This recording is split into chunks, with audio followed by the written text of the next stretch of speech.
what I want you to understand, if you can, that the message of the East, the message of Asia, is not to be learned through European spectacles, through the Western spectacles, not by imitating the pencil of the West, the gunpowder of the West, the atom bomb of the West.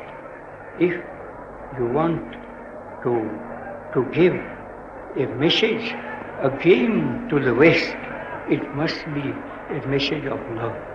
It must be a message of truth. Mahatma Gandhi. Each word Gandhi spoke became a thought. Every action of his transformed itself into a philosophy. This is the man we talk about. This is the saint we see. The militancy-ridden world perhaps wants another Gandhi to be born, for no amount of bullets and missiles can quell the disturbance within those men who unleash their deathly designs upon a beautiful human race.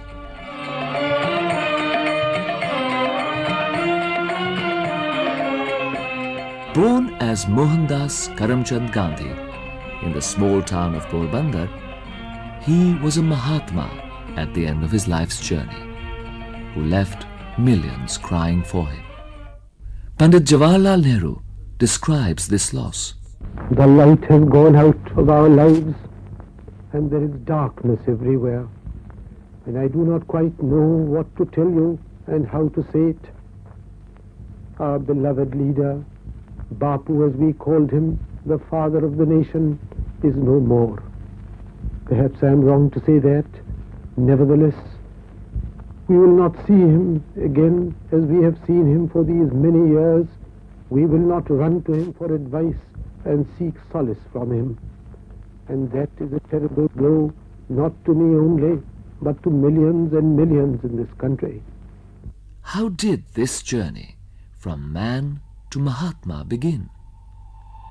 Literally in a train.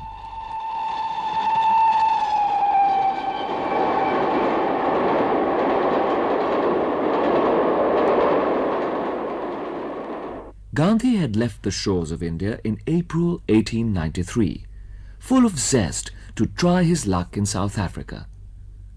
On arrival at Durban, he soon became acquainted with the ugly face of racism. A white railway passenger came to the same first-class coach and was disturbed at Gandhi's colour. He returned with railway officials who suggested that Gandhi move to the van compartment. Protestations fell on racially coloured ears, and Gandhi was thrown out of the train. Pyarelal, private secretary to Mahatma Gandhi, speaks about his resolve to continue the struggle against racism. After his first experience, for a while he felt tempted to throw up the sponge and return home. But he conquered that impulse and stayed there to carry on a sustained struggle for 20 long years and against the canker of race prejudice and the cult of white superiority, of which his own experience was but a superficial symptom. Never before in history or after has the denial of a first-class seat on a train journey and a push out of the train itself resulted in a lifelong struggle against racism and colonialism.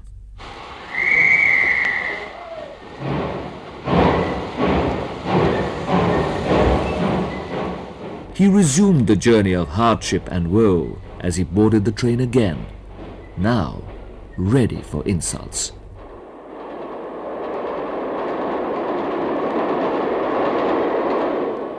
His commitment to what he believed was right and his robust opposition to what he was convinced had to be wiped out was unflinching.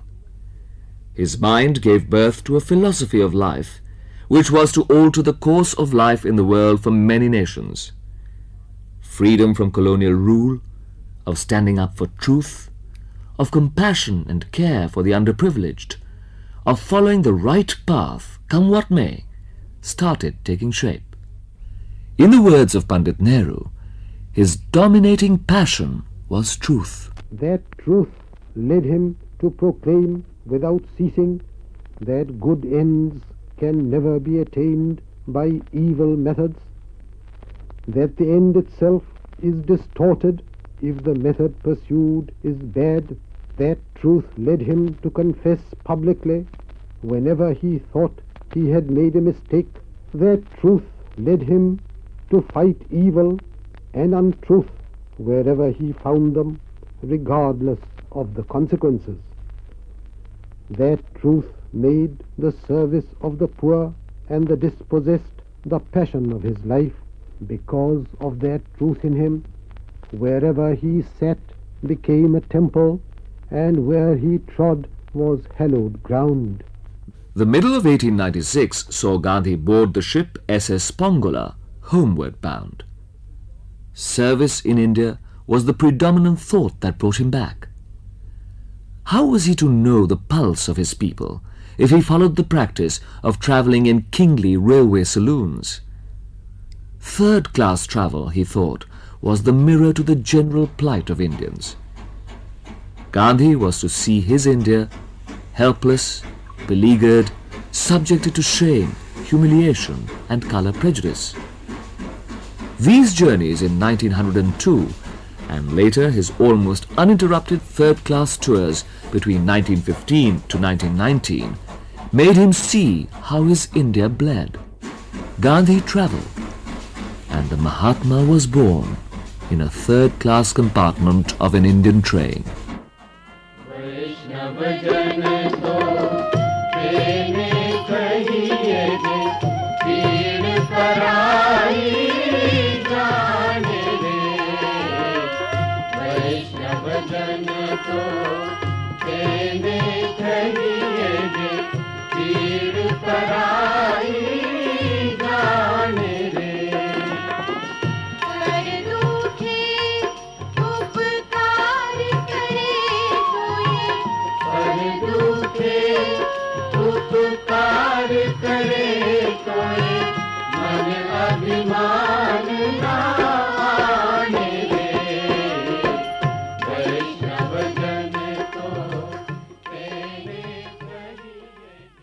What was it in Gandhi that people called him Mahatma?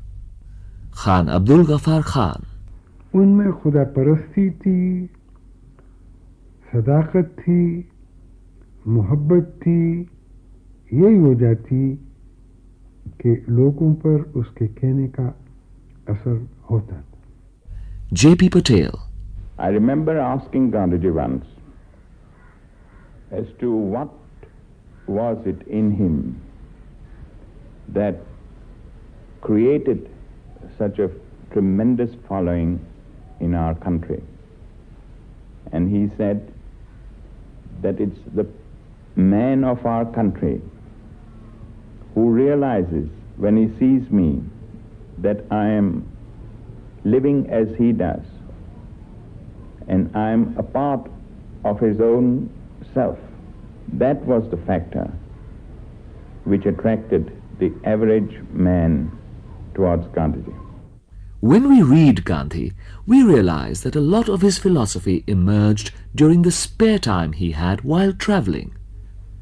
The train always gave Gandhi an opportunity to think and indulge in introspection.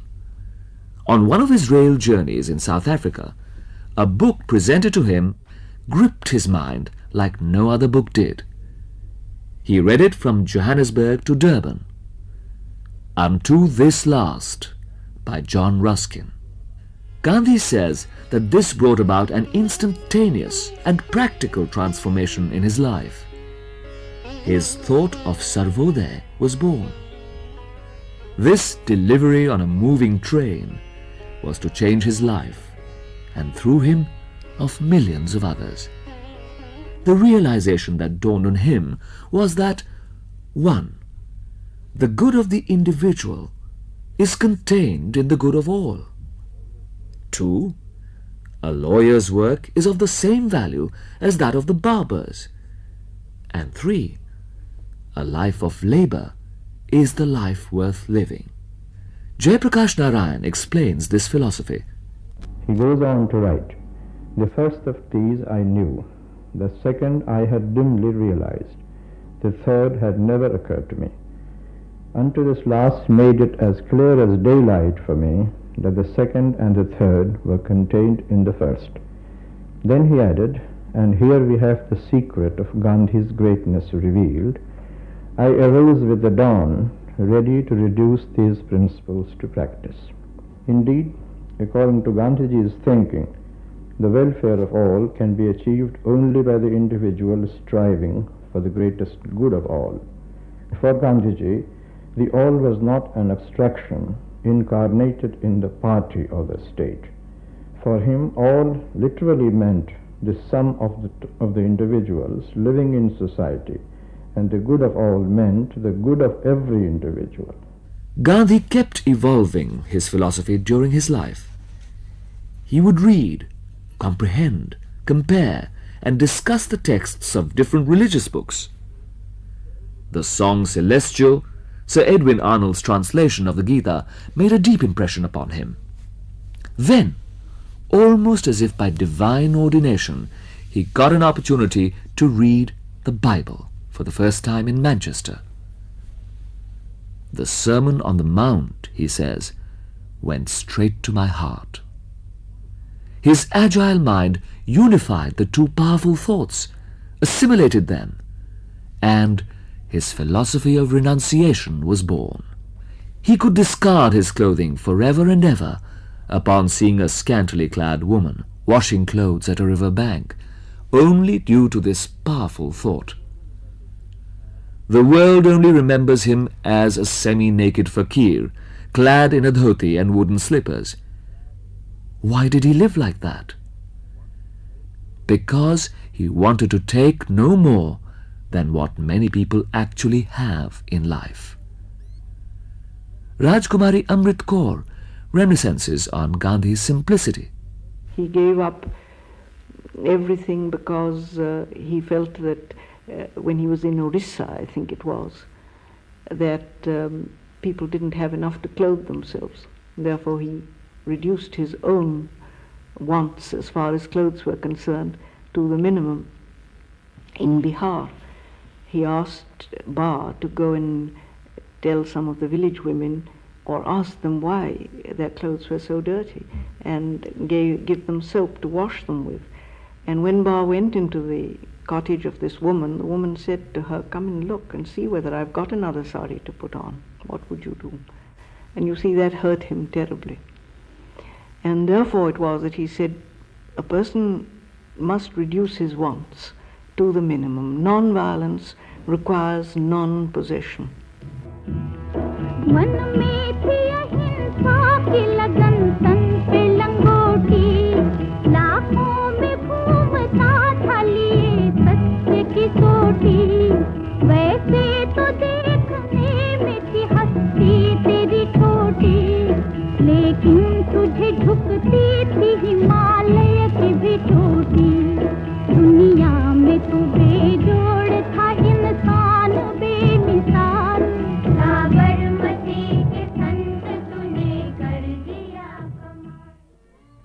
Gandhi believed that there is hatred and violence in the world as people do not understand the precept of hate the sin, not the sinner.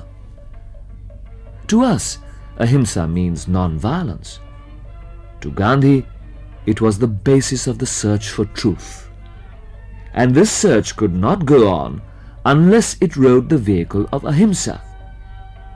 Gandhi's satyagraha was not a weapon for the weak. It was a principled fight based on civility and fearlessness.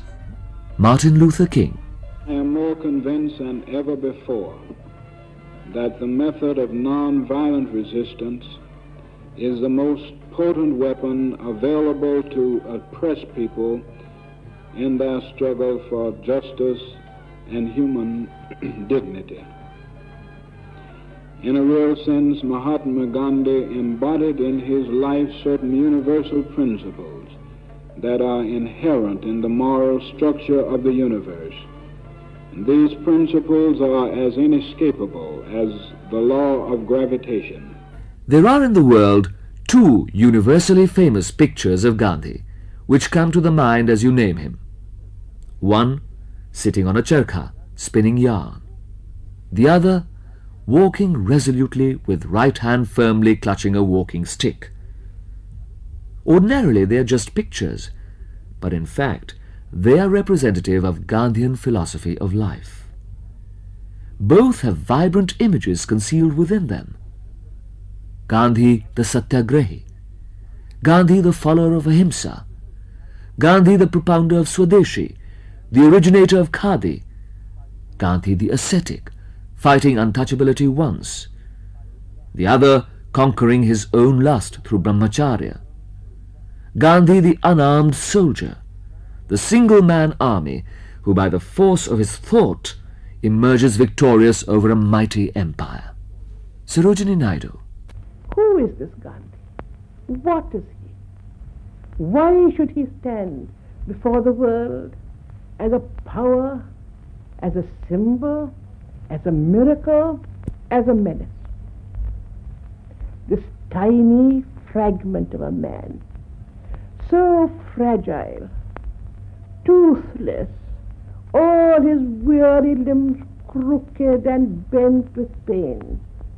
This little Gandhi, who lives on almost nothing, who owns nothing, what is he? He literally sways the destiny of millions of people in this country and acts as a source of inspiration to myriads of people beyond the geographical boundaries of his own land.